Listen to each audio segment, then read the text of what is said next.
Здорово всем, мужики.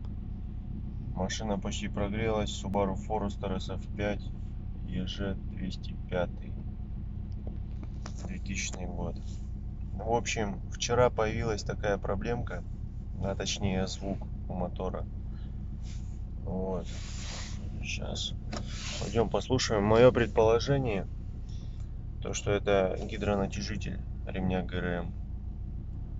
Вот. Но данное видео сниму, как оно звучит до ремонта. Вот, на днях засниму еще видео, посмотрим результат.